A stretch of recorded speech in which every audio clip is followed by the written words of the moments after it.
Assalamualaikum warahmatullahi wabarakatuh.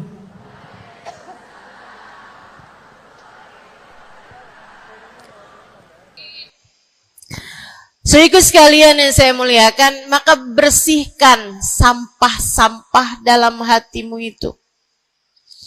Caranya gimana nih, Ustazah? Dosa-dosa saya emang udah banyak banget. Saya di masa muda, di masa remaja, bahkan sampai udah tua juga nih, bergelimangan dengan dosa demi dosa. Banyak dosa saya, Ustazah. Saya zaman muda berada dalam masa jahiliyah. Dosa, segala dosa saya kerjakan. Apa yang harus saya lakukan?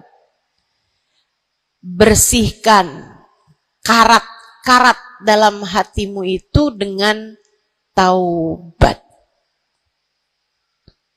Minta ampun sama Allah. Minta ampun sama Allah. Kamu perlu nangis sama Allah. Kamu perlu sungguh-sungguh minta ampunan sama Allah. Dosa segede gunung, kalau Allah mau melemparkannya ke dalam lautan ampunan, inna kaba'irad dunubi ful ghufrani kalamami. Katanya Sahibul Burda, sesungguhnya dosa-dosa besar dalam lautan ampunan, ia hanyalah seperti buih di dalam lautan. Gak ada artinya apa-apa kalau Allah mau ampuni. Dosa sebesar apapun, kalau Allah mau ampuni gak ada artinya. Tapi dosa sekecil apapun, kalau Allah mau perhitungkan, kamu gak akan selamat. Saya sampaikan padamu atas nama cinta. Dosa sekecil apapun yang kamu lakukan, jika ia tidak berjumpa dengan ampunan Allah, kamu bisa tidak selamat. Iblis nyembah Allah 70.000 tahun lamanya. Sujud di atas bumi, dia sujud, bumi dihancurkan, Allah naikin dia ke langit. Di atas langit dia sujud, ganti-ganti posisi sujudnya. Karenanya Imam Ghazali dalam kitabnya Minhajil Abidin mengatakan, ma min buk'ah minal ard was sama, tidak ada satu jengkal tanah, baik di bumi ataupun di langit, illa waqad sajad iblis fihi sajdah. Iblis udah pernah sujud di sana, di semua tempat di bumi maupun di langit. Paling banyak ibadahnya ternyata bukan seorang wali. Paling banyak ibadahnya ternyata bukan seorang nabi. Kalau hitung-hitungan panjang-panjangan ibadah, ibadahnya iblis lebih panjang daripada siapapun dari makhluknya Allah Subhanahu wa ta'ala yang pernah tinggal di bumi ini. Akan tetapi dia nggak nurut. Iblis ibadah 70.000 tahun, nggak nurut sekali doang, sekali aja. Wa idh qulna lil malaikati isjudu li Adam fasajadu illa iblis. Ketika kami memerintahkan seluruh makhluk yang ada di langit, seluruh malaikat kami perintahkan, wahai malaikat-malaikatku, sujudlah kalian kepada Adam. Fasajadu, mereka semuanya sujud, illa iblis, kecuali iblis doang, tantang petenteng gak mau sujud. Allah tanya, ma manaka antas judali Adam id amartuk? Iblis, apa yang bikin kamu gak mau sujud kepada Adam padahal aku yang telah memerintahkanmu.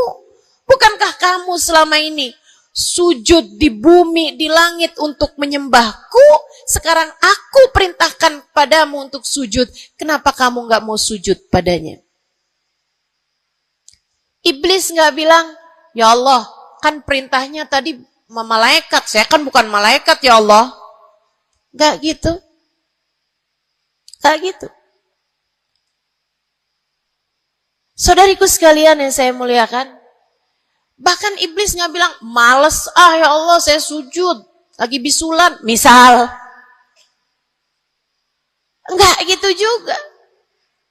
Makanya orang yang meninggalkan taat karena malas, karena bodoh misalnya, itu lebih dimaklumi teman-teman.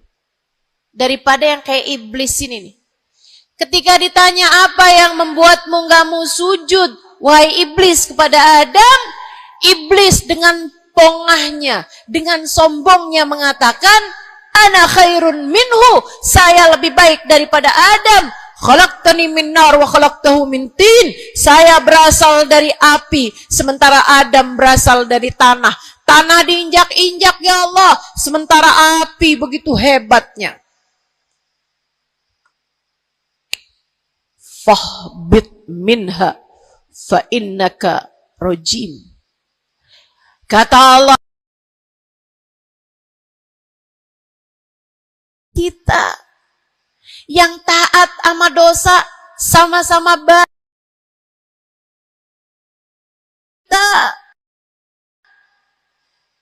Yang mungkin dosa kita lebih banyak daripada taat kita.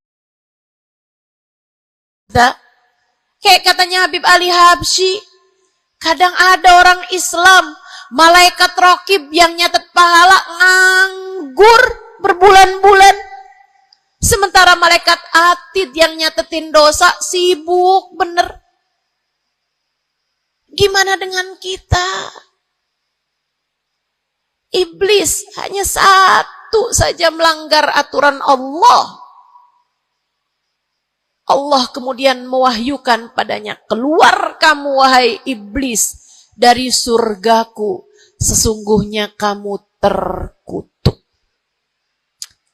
Kamu, kalau Allah mau memperhitungkan satu saja dosa kamu, kamu nggak akan selamat.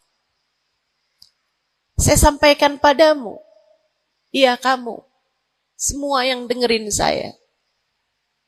Kalau Allah mau memperhitungkan satu saja dosamu, kamu nggak akan selamat.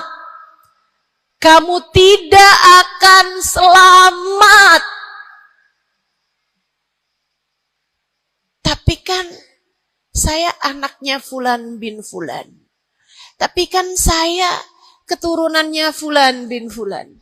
Tapi kan saya istrinya Fulan bin Fulan. Bu, Kak, Dek, Nak, nggak selamat siapapun kamu. Anaknya Nabi Nuh, nabinya Allah tenggelam. Pamannya Nabi Muhammad, paman baginda kita Nabi besar Muhammad, Abu Lahab, Allah tuliskan kehancurannya, kecelakaannya, kebinasaannya di dalam Al-Quran. Mau siapa yang kamu andalkan? Tapi kan saya udah banyak bikin taat. Saya tiap malam bangun tahajud. Kamu nggak nyampe seujung kukunya ibadah iblis 70.000 tahun. 70.000 tahun. Sujud pada Allah SWT di tiap jengkal tanah. Nih tanah yang sekarang kita jejak ini pernah dibikin sujud sama iblis. Waktu iblis tinggal di atas muka bumi ini. Tapi semuanya nggak manfaat. Kalau Allah mau memperhitungkan satu saja dosa hambanya, ia tidak akan selamat. Sebab Allah hanya mau menerima hati yang tidak ada sampah di dalamnya. Sebab hanya berkenan menerima hati yang tidak ada noda-noda di dalamnya. Sampah hatimu bersihkan, dosa-dosamu taubati, mintalah ampun kepada Allah, mintalah ampun kepada Allah. Bangunlah di waktu malam, mandilah dengan mandi taubat. Saat-saat mandimu kamu bilang dalam hatimu, ya Allah, sebagaimana air membersihkanku dari segala kotoran-kotoran di badanku, ya Allah, bersihkanlah dosa-dosaku dengan hujan ampunanmu. Kemudian sholatlah 2 rakaat, 4 rakaat, sholat taubat.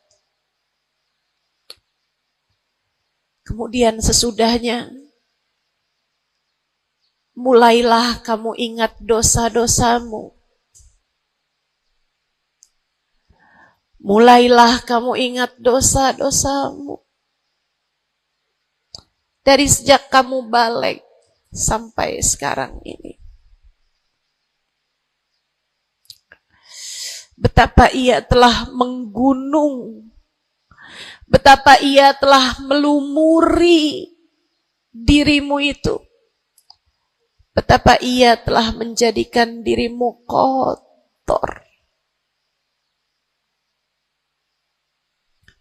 Kemudian ingatlah nikmat yang telah Allah SWT berikan, bahwa bersama dengan banyaknya dosa-dosamu, ia tak henti-henti memberikan kepadamu kenikmatan demi kenikmatan.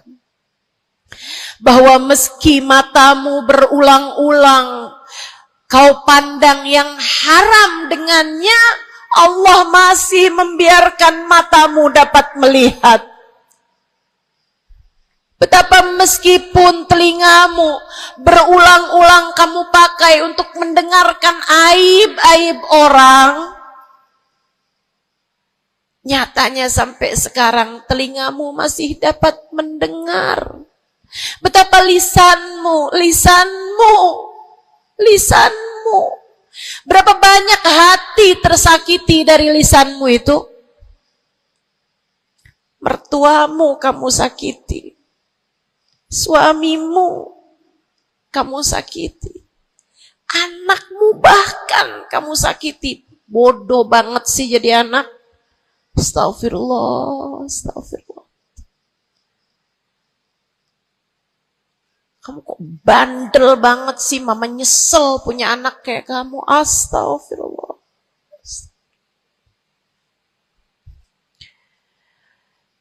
Betapa lisanmu menyakiti hati tetangga-tetanggamu, saudara-saudarimu, sahabat-sahabatmu, orang-orang di sekelilingmu, merasakan gangguan dari lisanmu itu, tersakiti dari lisanmu itu.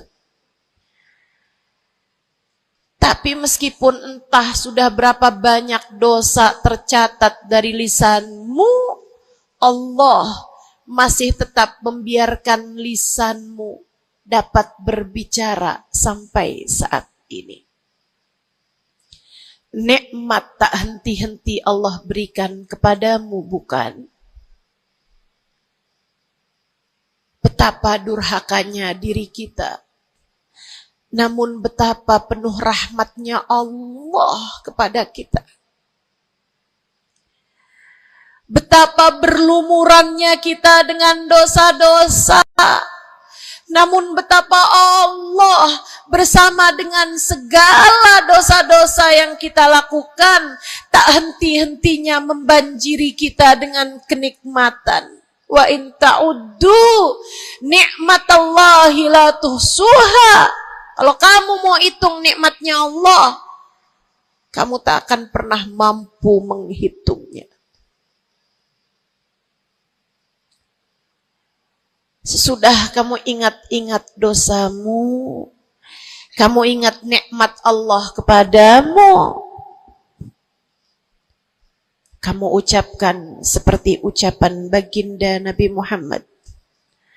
Allahumma anta rabbi la ilaha illa anta khalaqtani wa ana abduka wa ana ala ahdika wa wa'dika mastata'tu a'udzu bika min syarri ma sana'tu abu'u laka bi ni'matika 'alayya wa abu'u bi dhanbi faghfir li fa innahu la yaghfiru dzunuba illa anta. Ya Allah, Engkau adalah Tuhanku. Tak ada Tuhan kecuali Engkau. Aku adalah hamba-Mu yang Kau perintahkan buat taat, yang Kau perintahkan untuk menepati janji semampuku. Ya Allah, aku berlindung dari buruknya perbuatan yang telah aku lakukan. Begitu buruk, begitu jelek dosa yang telah aku perbuat padamu, ya Allah. Abu'u laka bi ni'matika 'alayya. Ya Allah, Engkau selalu datang padaku dengan berbagai macam kenikmatan-kenikmatan. Wa abu'u bidzambi, sementara aku selalu datang padamu dengan dosa demi dosa. Faghfirli, ampunilah aku ya Allah. Fa innahu la yaghfiru dzunuba illa anta. Bukankah tak ada yang dapat mengampuni dosaku selain Engkau ya Allah. Minta ampun sama Allah. Minta ampun sama Allah. Yang serius, menangislah di hadapannya. Menangislah di hadapannya. Dalam keheningan malam saat tiada sesiapapun yang melihatmu. Jauhkan dulu apapun yang dapat membuatmu kehilangan konsentrasi. Jangan lagi khusyuk-khusyuk begitu tiba-tiba kedengaran suara Shopee.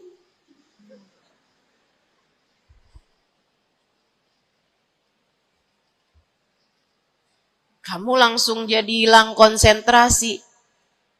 Yang mana nih ya?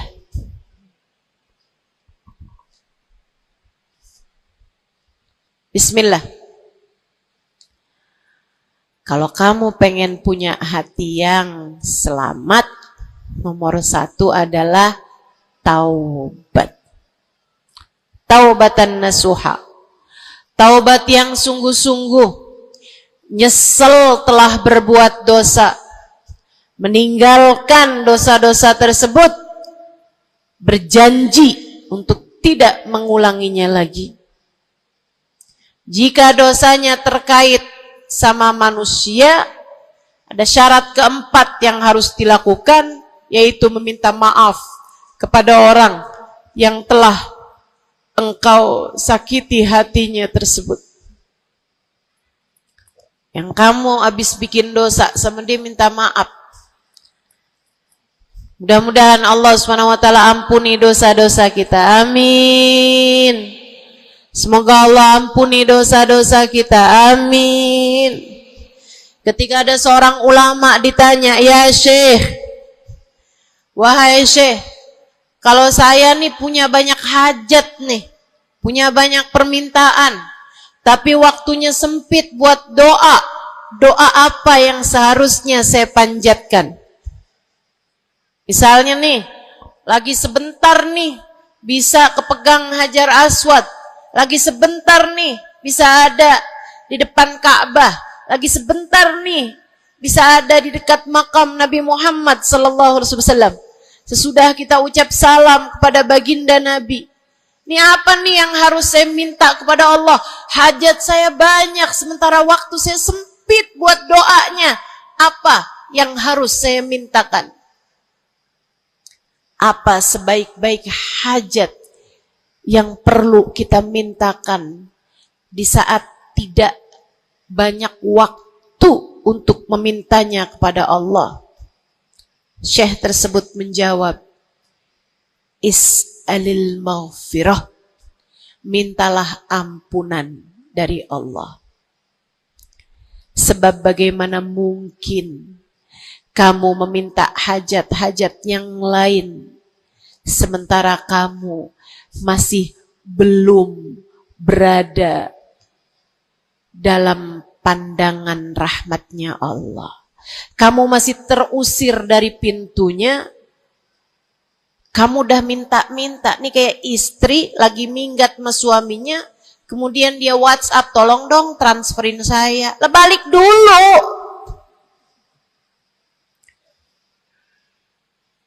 Baru minta. Tiap kita ngerjain dosa adalah tiap langkahan kita menjauh dari Allah subhanahu wa ta'ala. Tiap kali kamu mengerjakan dosa adalah langkahan-langkahanmu menjauh dari Allah subhanahu wa ta'ala. Karenanya mendekat dulu, masuk dulu, Allah bukain pintu dulu, baru deh silahkan minta yang lainnya. Kalau sempit waktumu, mintalah ampunan dari Allah subhanahu wa ta'ala. Ini kan kerjaan kita nih suka salah-salah kalau doa. Giliran lagi ada hujan nih, wah doa mustajab, langsung. Ya Allah jodoh ya Allah. Yang cakep, yang ganteng, yang kaya, yang setia, yang soleh. Banyak bener. Padahal kalau ngelihat dirinya kagak ada pantes-pantesnya. Kalau kamu pengen jodoh yang soleh, solehahkan dulu dirimu itu.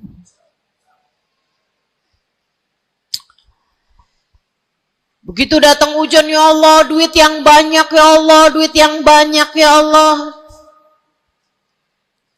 Mintalah dulu ampunan.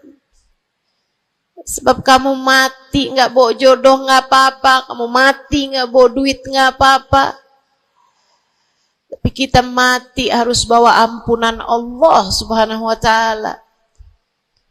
Sebab dosa akan mengotori ruang hati kita. Maka syarat utama hati yang bersih adalah keluarkan sampah darinya dengan cara taubat. Mohonlah ampun pada Allah.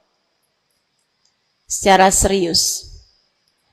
Cukup sekali ustazah? Enggak cukup. Lo dosanya banyak. Tiap habis sholat minta ampun. Tiap ada kesempatan buat doa minta ampun. Tiap lagi datang hujan minta ampun. Tiap lagi ziarah ke makam Nabi, ke makam wali, minta ampun sama Allah. Tiap lagi datang orang soleh, katanya doa sambil memandang wajah orang soleh mustajab. Apa yang mesti kita minta? Minta ampunan dari Allah subhanahu wa ta'ala. Minta ampunan dari Allah subhanahu wa ta'ala. Itu satu syarat mutlak utama. Pengen hatimu selamat, keluarkan sampah-sampahnya. Habis keluarin sampah-sampahnya, nah sekarang udah bersih. Ternyata ada penyakit-penyakitnya. Ada bagian itu yang atapnya bocor. Ada airnya yang tersumbat. Penyakitnya rumah. Bukan begitu? Saudaraku sekalian yang saya muliakan, kamu kepengen hatimu jadi hati yang selamat, sembuhkan hatimu dari berbagai macam penyakit-penyakitnya. Apa aja sih penyakit-penyakitnya hati? Banyak. Imam Ghazali menyebutkannya dalam kitab Ihya Ulumuddin. Sampai jadi satu kitab yang tebal membahas mengenai hal-hal yang buruk yang ada dalam hati manusia. Pembahasan panjang, nggak akan keburu waktunya buat bahas panjang itu. Tapi saya bilang, Bu, kayak rumah. Saya pernah beli rumah. Suami saya beli rumah. Kemudian saya liatin rumahnya bagus, bersih, cakep, udah nih. Kemudian satu hari saya ajak teman saya yang ngerti urusan rumah, ahli desain interior rumah. Saya bawa masuk dalam rumah saya, dia liatin, ini bocor nih Ustazah, yang ini nih harus cepet-cepetan ditambal. Terus dia lihat ada bagian atap tuh bocor tuh Ustazah, tambal dulu Ustazah. Dibenerin dulu tuh Ustazah sebelum ditempatin. Bu, saya kirain rumah saya udah bagus. Ternyata kalau dilihat sama ahlinya baru ketahuan. Kita juga begitu semua. Kita kirain hati kita baik-baik aja. Tapi kalau kita duduk ngaji, kalau kita hadir di majelis taklim, kalau kita dengerin kajian-kajian, kita baru paham. Ya Allah, ternyata hati saya ada penyakitnya di sini. Ternyata saya juga punya penyakit yang ini. Ternyata saya punya penyakit yang ini. Karena jangan berhenti belajar. Jangan berhenti mengaji. Biar kita paham penyakit-penyakit hati kita tuh di bagian mana. Sehingga kita bisa konsentrasi buat mengobatinya. Ada tuh bagian atap yang dibilangin sama temen saya nggak terlalu peduli. Saya liatin kecil aja kok. Sampai satu hari, untung aja saya nggak ada di bawah situ. Jebol atap rumah saya. Banjir rumah saya. Gara-gara atap yang berpenyakit yang tidak diberesin. Begitu pula dengan hati kita. Cari tahu apa penyakitnya. Cari tahu apa obatnya. Dengan kamu duduk mengaji. Ini bukan urusan sejam, 2 jam dipelajari. Kemudian semuanya benar. Ini adalah PR seumur hidup kita. Buat sehatin hati kita. Buat bagusin hati kita. Buat bersihin hati kita.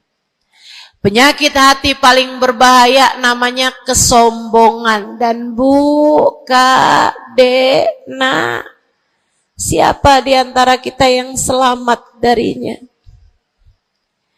Apa itu sombong, wahai Rasulullah? Kata seorang sahabat. Sebab saya senang pakai baju bagus.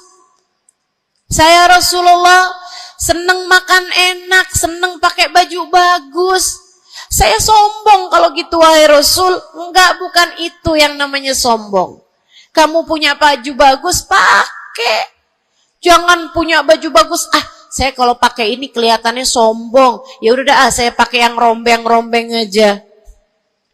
Punya baju bagus tapi daster udah robek, itu aja yang dipakai. Tanya sama suaminya, kok kamu pakai baju yang ini sih, ini kan robek nih. Enak, adem. Adem yang lihat, adem yang make, gerah yang lihat. Bukan itu yang namanya kesombongan. Saya punya uang, saya bisa beli mobil yang bagus, tapi saya nggak mau beli, saya takut sombong. Bukan itu yang namanya kesombongan. Saya punya uang bisa bangun rumah buat tamu-tamu. Ulama-ulama kalau datang bisa tinggal di rumah saya. Tapi saya nggak mau kayak gitu, ntar saya sombong. Bukan itu yang namanya kesombongan. Sombong, kata Nabi Muhammad, batarul haq wa ghamtun nas. Sombong adalah menolak kebenaran dan menghina orang lain, merasa diri lebih baik daripada orang lain. Itu yang namanya sombong. Merasa diri lebih baik dari orang lain. Merasa diri lebih baik dari orang lain. Sering banget ini kan kita kan. Betul? Dulu-dulu belum pakai jilbab.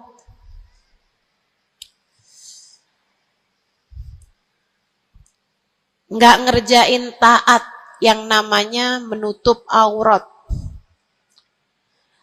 Habis itu kemudian pergi majelis, hadir kajian pakai jilbab, rapi banget. Bahkan tumpuk-tumpuk. Ustadzanya pakai jilbab 1 lapis, dia pakai 3 lapis. Tapi dia ngelihat orang-orang yang belum pakai jilbab, ya ampun, belum dapat hidayah, sian. Saya rasanya kepengen buat bisikin sama dia, Mbak, Israel udah deket. Boleh nggak sih Ustazah, saya bisikin di telinganya, malaikat penjaga neraka kirim salam. Astaghfirullah. Dulu kamu berbuat dosa dengan membuka auratmu, kini kamu berbuat dosa dengan dosa kesombongan. Itu namanya bukan taubat. Itu namanya bukan hijrah. Itu namanya pindah dosa. Dari satu dosa membuka aurat menjadi dosa kesombongan, dan bisa jadi di hadapan Allah dosa kesombongan lebih besar nilainya daripada dosa membuka aurat. Bisa jadi. Bisa jadi. Para ulama mengatakan, rubba maksiatin aurathat dhullah ahabbu ilallah min ta'atin aurathat kibra. Terkadang kemaksiatan yang melahirkan rasa rendah diri di hadapan Allah lebih Allah sukai daripada ketaatan yang melahirkan kesombongan. Hati-hati. Hati-hati sama hati.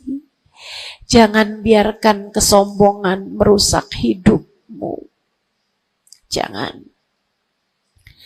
Ada banyak para istri yang merasa dirinya lebih mulia daripada suaminya. Banyak. Hati-hati, hati-hati. Saya belajar dari umi saya. Meninggal dunia 2 tahun yang lalu.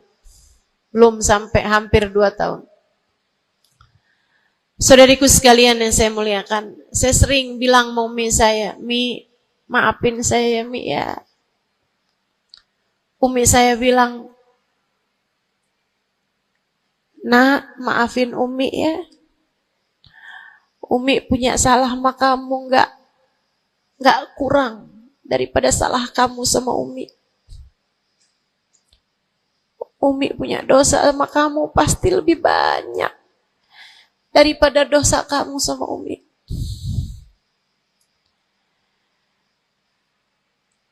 Itu rasa yang jarang dimiliki para ibu. Seringnya ibu tuh merasa selalu lebih baik daripada anaknya. Seringnya ibu tuh merasa dia nggak punya salah, dia nggak punya dosa.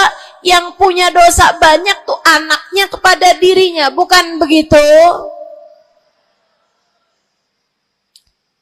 Ayo minta maaf dulu sama ibu. Ayo minta maaf dulu. Kan seringnya bilang gitu sama anak-anak kita. Kamu tuh nak, ibu ini adalah ibumu, surgamu berada di bawah telapak kakiku. Waduh. Betul, al-jannah tahta aqdamil ummahat. Tapi ucapan kamu yang semacam itu kesombongan. Yakin bakal masuk surga?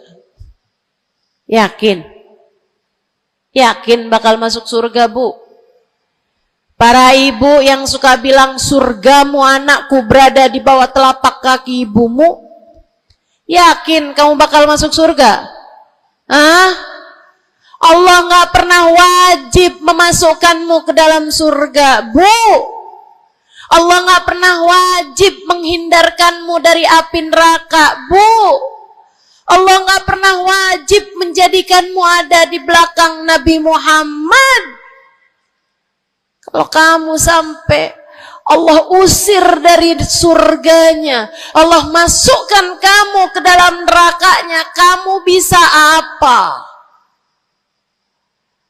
Kalau saat Nabi Muhammad menggiring umatnya, dan kamu tidak bisa ada di belakangnya, kamu terusir dari rombongan Nabi Muhammad, kamu bisa apa? Kamu bisa apa? Nilaimu yang sesungguhnya nanti di akhirat kelihatannya. Nilaimu yang sesungguhnya nanti di akhirat kelihatannya. Jadi kalau kamu mau sombong, tar di akhirat. Kalau sampai kamu bisa masuk ke dalam surga Allah, kalau kamu sampai berada di barisan-barisan terdepan dalam rombongan Nabi besar Muhammad, kalau kamu bisa makan dari buah-buahan surga, kalau kamu ada saat kamu mengucap salam kepada baginda Nabi Muhammad, matamu bisa memandang indah wajahnya, telingamu bisa mendengar indah suaranya, lisanmu bisa mengucapkan salam langsung di hadapannya, silahkan membusungkan dada pada saat itu. Silahkan mau ngerasa diri kamu lebih baik daripada ahli-ahli neraka, silahkan. Tapi sekarang keadaannya belum tentu. Bagaimana jika seseorang yang kamu memandang dirimu lebih baik darinya, ternyata ia melenggang masuk ke dalam surga, sementara kamu Allah jerumuskan ke dalam api neraka? Keadaannya belum jelas, keadaannya belum tentu. Jangan pernah merasa diri lebih baik daripada siapapun. Jangan pernah merasa diri lebih baik daripada siapapun. Hatimu benerin rusak-rusaknya. Penyakit-penyakitnya. Ada penyakit berbahaya namanya hasud. Ada penyakit berbahaya namanya hasud. Apa itu hasud? Seneng orang lain dapat kesulitan, seneng kalau orang lain dapat kemalangan, kesusahan, susah hati kalau orang lain dapat kesenangan. Tuh. Seneng orang lain susah, susah orang lain seneng. Itu namanya hasud. Ada tetangga naikin rumah, bangun rumah, dia naik darahnya. Ada orang tetangganya yang sebelah kiri beli mobil, dia pun diangkut pakai mobil ambulan. Busuk bener hatinya, dimakan sama sifat namanya sifat hasud. Nggak seneng lihat orang lain seneng. Kalau orang lain dapat kesusahan seneng bener. Si ibu itu kemarin habis tabrakan. Pantas aja dia tabrakan. Kamu tahu kan, si ibu yang itu tuh suka ngerebut laki orang. Ngerebut suami orang jelek, teman-teman, jelek. Jelek. Tapi kamu ngomongin orang juga perbuatan yang jelek, sama jeleknya. Yuk belajar buat jangan punya sifat hasud. Dia kok bikin pengajian besar, pengajian kita harus lebih besar. Urusannya apa? Bukankah majelis itu adalah dakwah mengajak orang kepada Allah? Hatimu jagain, hatimu jagain, hatimu jagain. Ada yang bisa begitu, alhamdulillah. Ada ustazah yang lebih pandai darimu, alhamdulillah. Minta doa, ambil ilmunya. Bukan malah dihasutin. Hati-hati, hati-hati. Jangan sampai hasutmu membawamu kepada terusir dari rahmatnya Allah. Kayak Bal'am bin Ba'ur. Ada zamannya Nabi Musa, teman-teman sekalian. Namanya Bal'am bin Ba'ur. Ilmunya tinggi. Sampai kabarnya jamaahnya juga banyak. Semua orang dengerin kajiannya. Ini saya serem nih. Ini saya serem nih. So ikut sekalian nih, ngeri banget nih. Ini buat orang kayak saya nih, ngeri banget nih pembahasan ini nih. Ada orang berilmu, pinter banget, namanya Bal'am bin Ba'ur, zamannya Nabi Allah Musa. Jamaahnya banyak, kalau dia hadir kajian, wow, semua orang di kampungnya hadir semuanya. Imam Ghazali cerita, dia sampai-sampai dari berilmunya, ilmunya tingginya Allah kasih sama dia ilmu yang tinggi. Kalau dia ada dapat pertanyaan yang dia nggak tahu jawabannya, dia doa bisa lihat jawabannya langsung dari Lauhil Mahfuz. Kurang pinter apa? Kurang berilmu apa? Kurang hebat apa? Kurang dekat apa sama Allah? Kamu jadi ustazah, berapa banyak ilmumu? Kamu jadi seorang pendakwah, berapa banyak ilmumu? Kamu yang dianggap sebagai ulama, berapa banyak ilmumu? Merunduklah. Saudariku sekalian yang saya muliakan, si Bal'am bin Ba'ur, kabarnya sampai para malaikat turun ikut serta mencatat pelajaran-pelajaran yang dia berikan. Yang ngaji sampai bukan cuman orang, bukan cuman jin ikut ngaji, sampai malaikat-malaikat Allah ikut ngaji. Kurang apa hebatnya? Tapi Allah hancurkan Bal'am karena sifat hasud. Nabi Allah Musa datang ke kampungnya Bal'am bin Ba'ur. Jamaahnya Bal'am bin Ba'ur semua datang kepada Nabi Musa.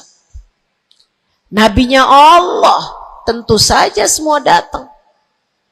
Semuanya datang kepada Nabi Musa. Semua minta doa kepada Nabi Musa. Semua berharap berkah dari Nabi Musa sebagai seorang nabinya Allah Subhanahu wa taala, Jalla Jalaluhu wa ta'ala azamatuh. Yang biasa hadir di majelisnya Bal'am kepengen istiqomah, kepengen rutinannya nggak terganggu, jadi dia tetap bikin rutinan walaupun ada Nabi Allah Musa alaihissalam. Jamaahnya dikit yang hadir. Mulai nih orang-orang yang berpenyakit datanglah kepada Bal'am bin Ba'ur. Rupanya Bal'am bin seorang nabinya Allah. Dia nggak lihat Nabi Musa sebagai seorang yang diberi kelebihan lebih banyak daripada dirinya karena diwahyukan wahyu kepadanya.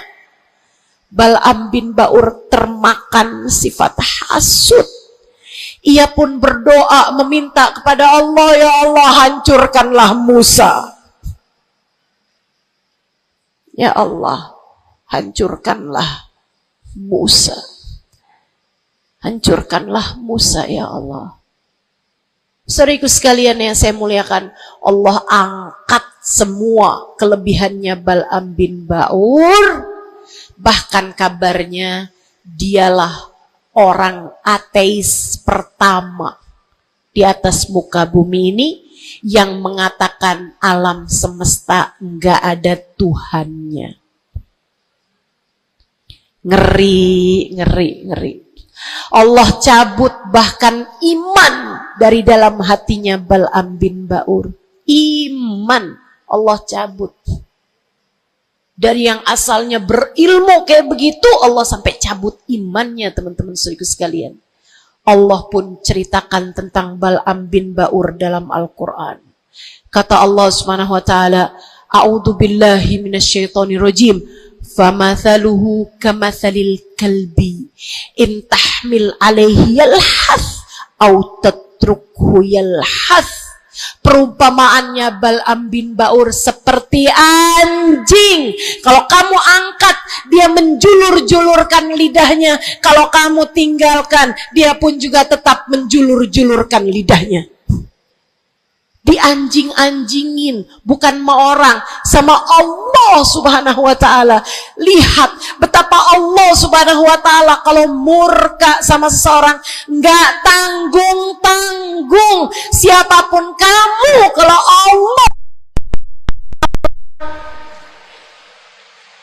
Allah murka sama kamu, nggak tanggung-tanggung murka Allah. Bahkan kepada seseorang yang dibukakan lauhil mahfud kepadanya, Allah jadikan dia seperti anjing, kata Allah dalam Al-Quran. Jangan berani-berani punya sifat hasud.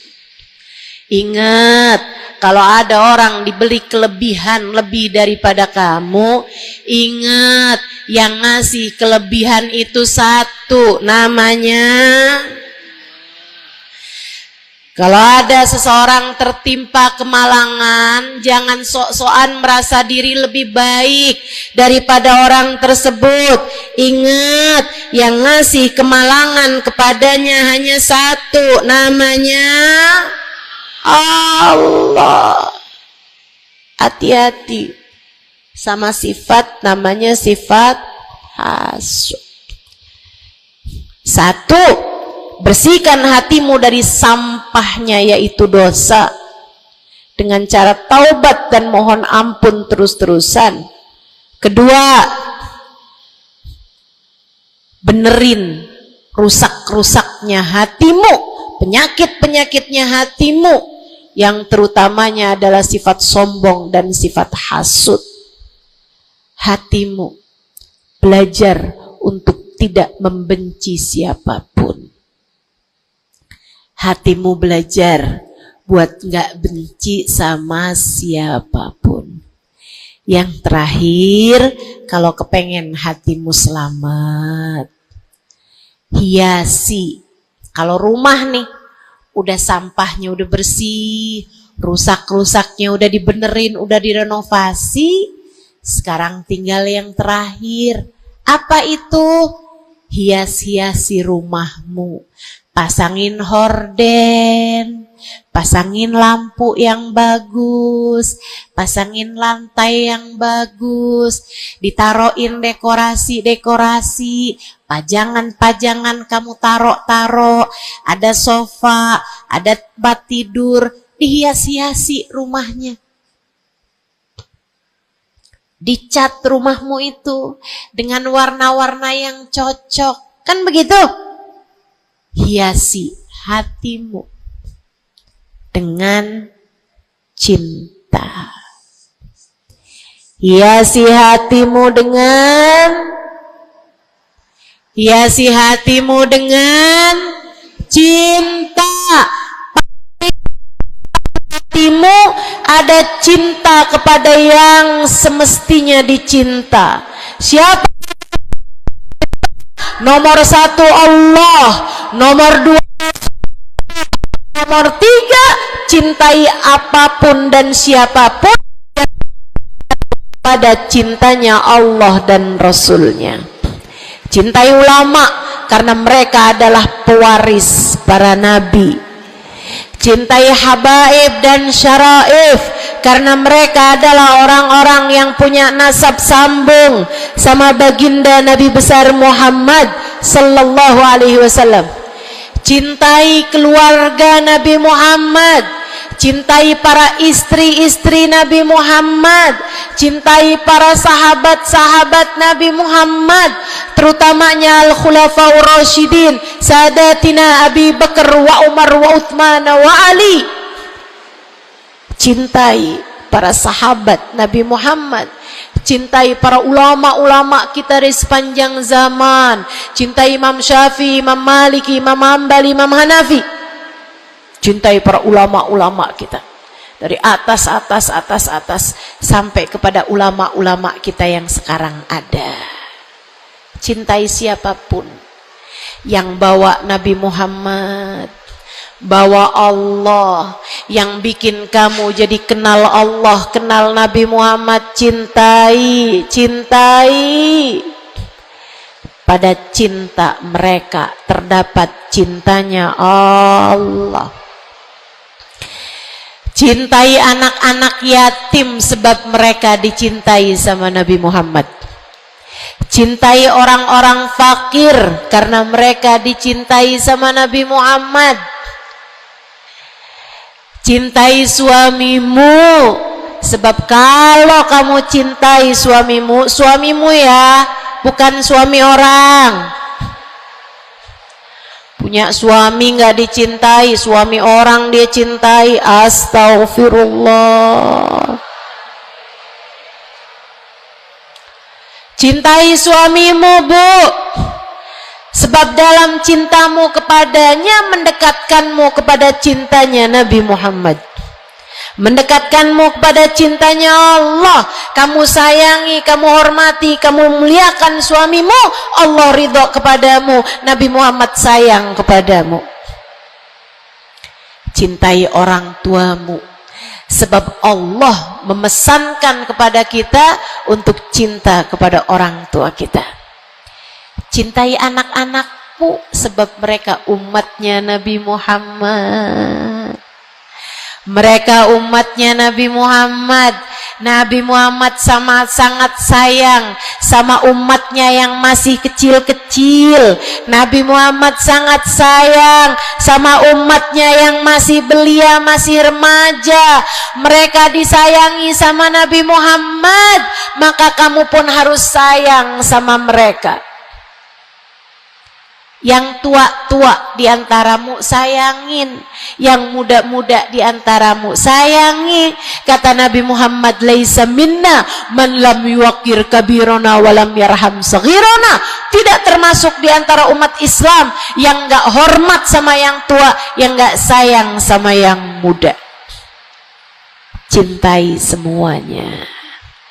Terakhir, cintai dirimu sebab kamu umat Nabi Muhammad. Cintai dirimu sebab kamu hambanya Allah.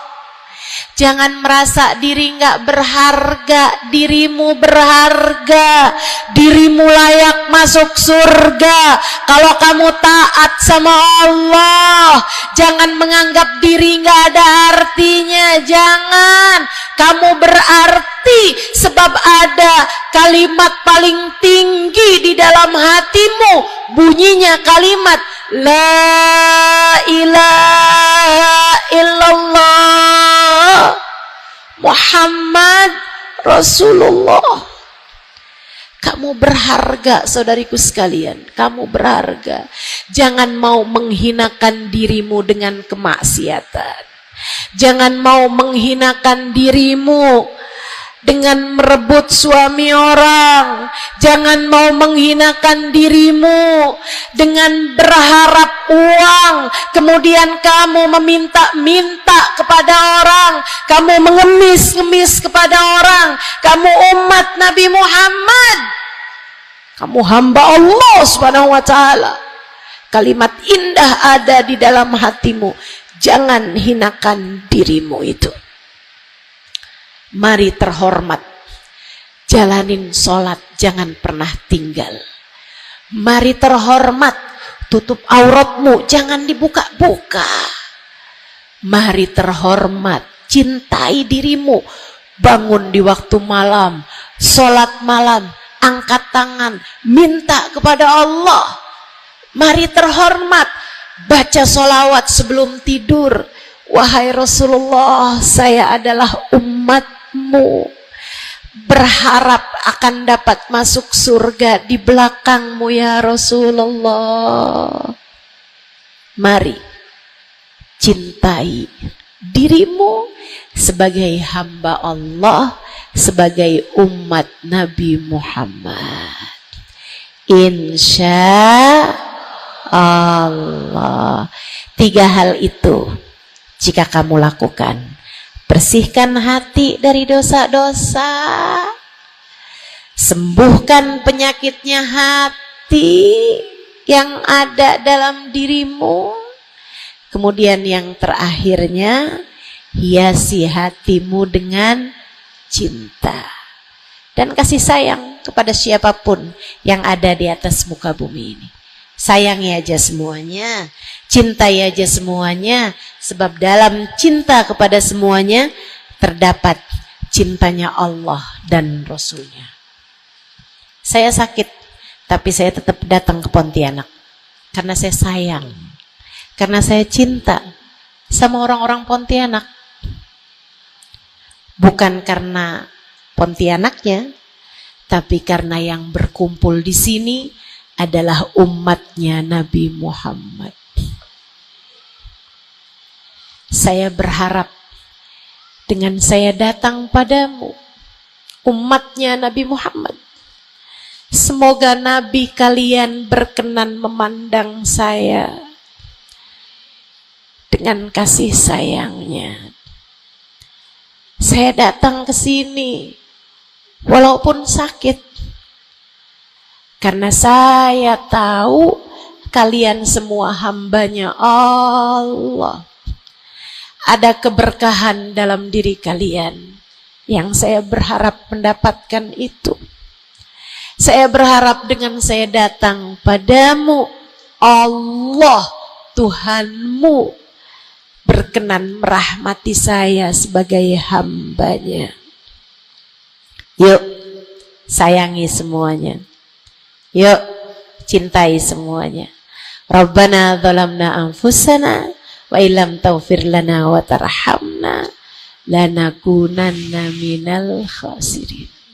Rabbana atina fid dunya hasanah fil akhirati hasanah wa qina adzabannar. Bifadli subhana rabbika rabbil izzati amma yasifun wassalamun alal mursalin walhamdulillahi rabbil alamin. Assalamualaikum warahmatullahi wabarakatuh.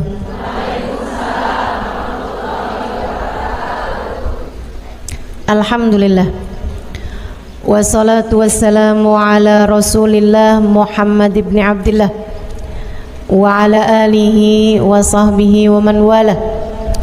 Subhanaka la ilma lana illa ma 'allamtana innaka antal alimul hakim. Rabbi shrah li sadri wa yassir li amri wahlul 'uqdatan min lisani yafqahu qawli, amma ba'du. Baik, sebelum kita mulai, kita akan baca niat belajar bersama-sama. Mudah-mudahan ilmunya nanti sekali lagi jadi ilmu yang manfaat buat kita sekalian. Bismillahirrahmanirrahim. Nawaitu ta'allum wa ta'lim wan naf'a wal intifa' wal mudzakarah wat tadhkir wal ifadah wal istifadah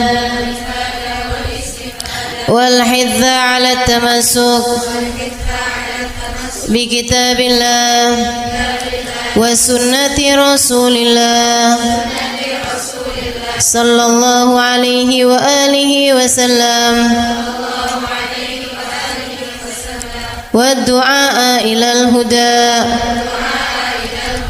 wa dilalata alal khair ibtigha'a mardatih wa qurbih wa thawabih wa husnil khatimah ma'al lutfi wal afiyah wa salahil aqibah birahmatika ya arhamar rahimin. La hadratin Nabi Muhammad sallallahu alaihi wasallam wa alihi washabihi azwaji wa dzurriyyati wa ahli baiti waslimu jamil anbiya wal mursalin wal ulul ajma'in anna Allah yaghfir lahum wa yarhamhum wa ya'li darajatihim fil jannah wa yanfa'una barakatihim wa asrarihim wa anwarihim wa ulumihim wa nafaatihim fid din wa dunya wal akhirah. Al-Fatihah, baca bersama-sama. A'udzu billahi minasy syaithanir rajim. Bismillahirrahmanirrahim. Alhamdulillahi rabbil alamin. Ar-Rahmanir Rahim. Maliki yaumiddin. Iyyaka na'budu wa iyyaka nasta'in. Ihdinas siratal mustaqim. Siratal ladzina an'amta 'alaihim ghairil maghdubi 'alaihim waladdallin. Amin.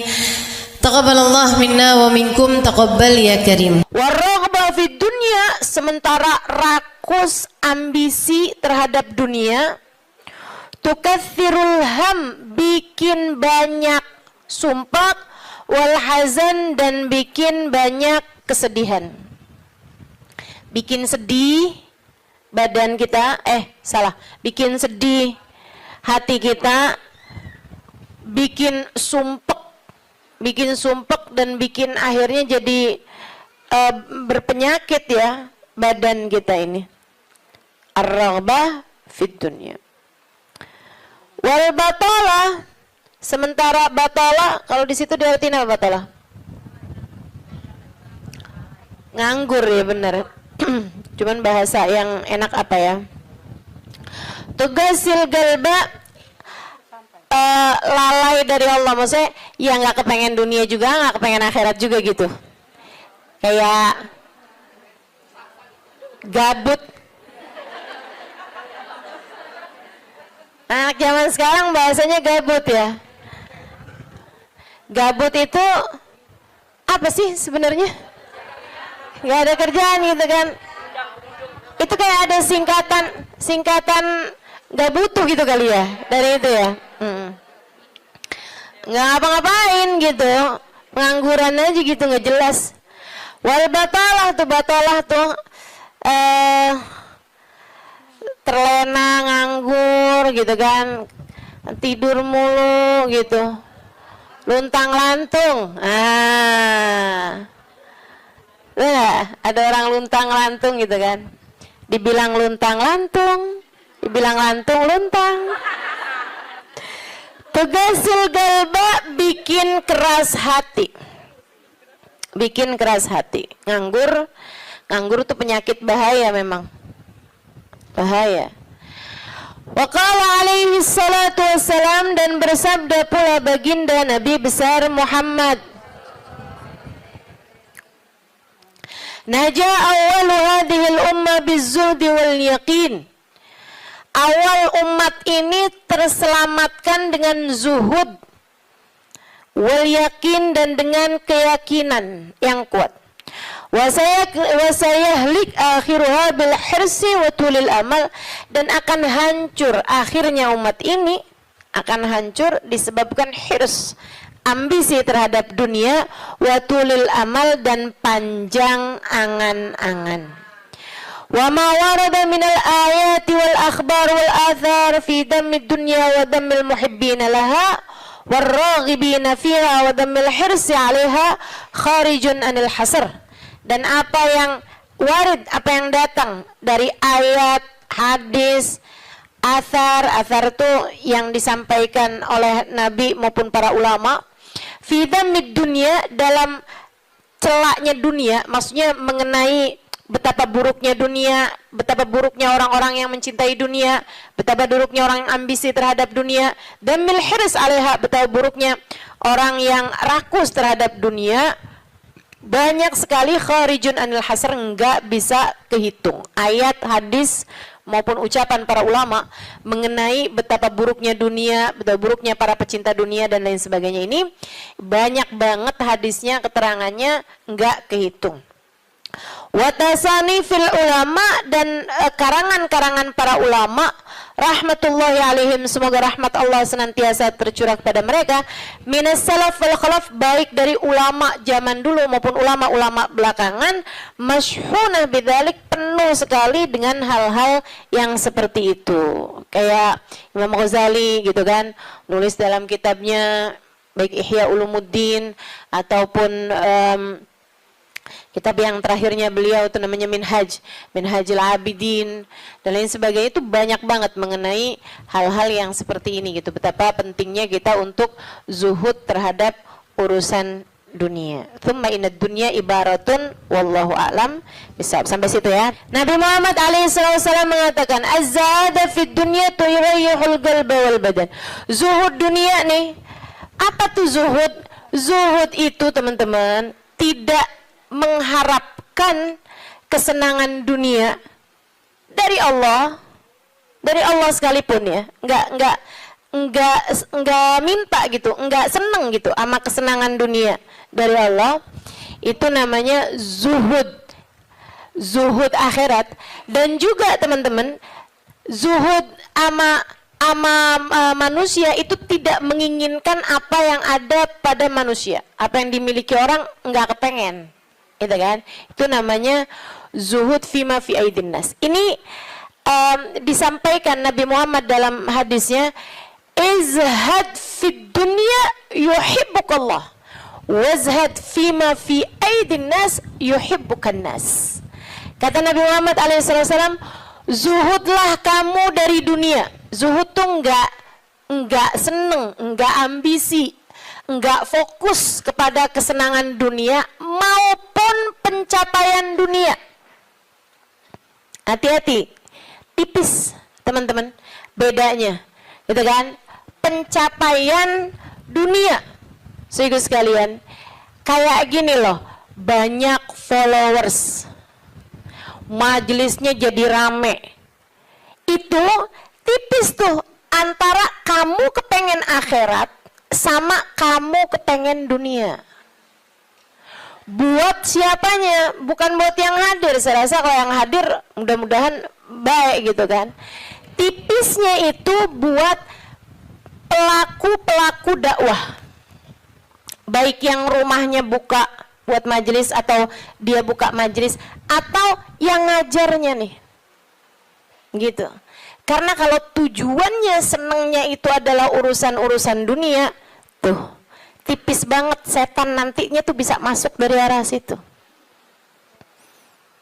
Dari arah situ masuknya. Izhad fid dunia, kata Allah Subhanahu wa taala. Makanya dari tipisnya nih yang saya sebut tadi itu ya, kayak keinginan kamu tuh dunia apa akhirat, keinginan kamu tuh pujian manusia atau pujian Allah.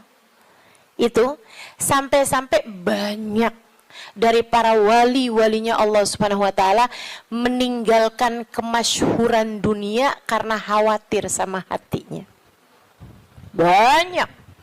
Banyak saudaraku sekalian. Sampai ada di antara para wali itu yang sampai berpura-pura nyuri, sampai dikejar orang gitu kan.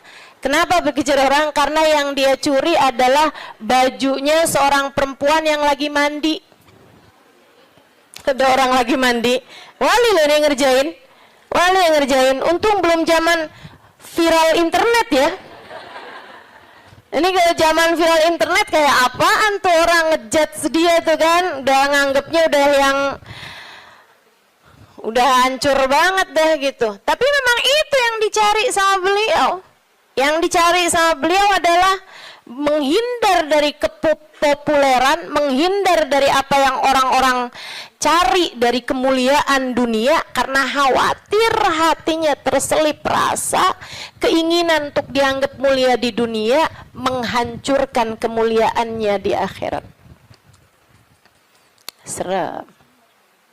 Serem bener buat orang-orang kayak saya yang sama Allah dikasih pegang mic di depan, ya kan? Teman-teman saya sekalian, nggak gampang. Makanya kalau ada yang bisa kamu lakukan untuk saya, doain biar bisa ikhlas, doain biar bisa benar gitu, jaga hati, doain biar disayang Allah gitu. Kesian nih, begitu udah masuk nih setan, teman-teman saya sekalian, setan tuh ya datang ke pedagang beda, datang ke orang awam beda, datang ke ulama beda lagi. Waduh, yang datang ke ulama nih setannya juga ulama.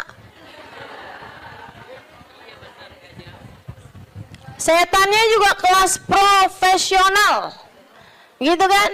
Jadi nggak ecek-ecek gitu loh. Setannya juga setan-setan berkelas, teman-teman saya sekalian. Nah itu kan yang belum tentu selamat gitu, belum tentu selamat. Masya Allah, Masya Allah. Ada tuh zamannya Imam, siapa ya? Ada Imam Ghazali cerita dalam Ihya-nya. Kita suka ketawa-ketawa tuh dengerin cerita Imam, maksudnya kalau baca ceritanya Imam Ghazali yang begitu-begituan.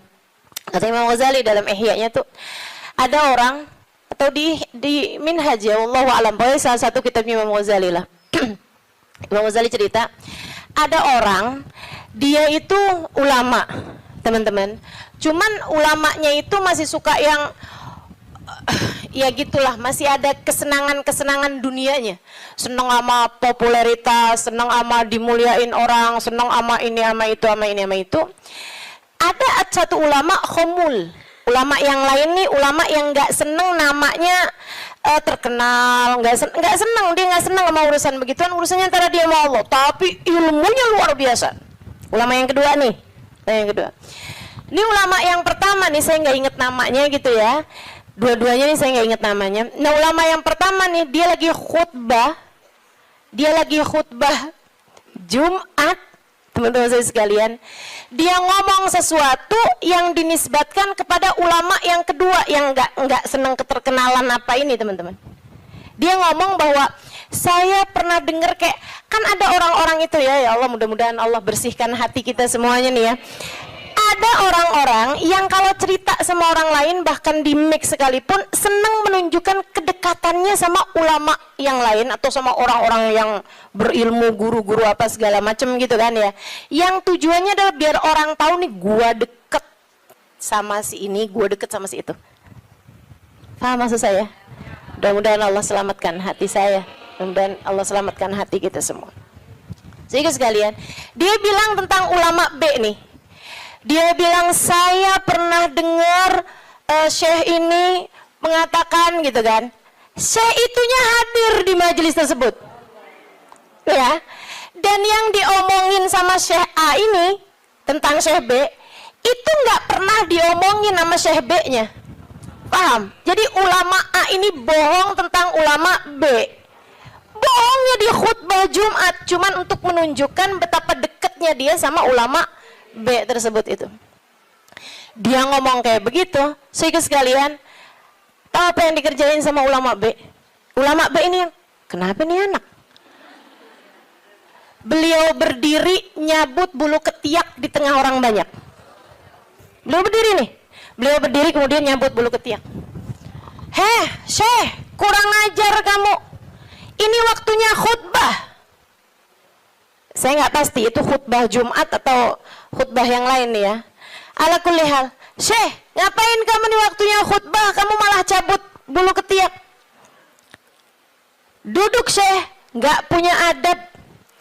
Kata Syekh B ini, Kamu yang nggak punya adab, nak. Kamu yang nggak punya adab, Pak.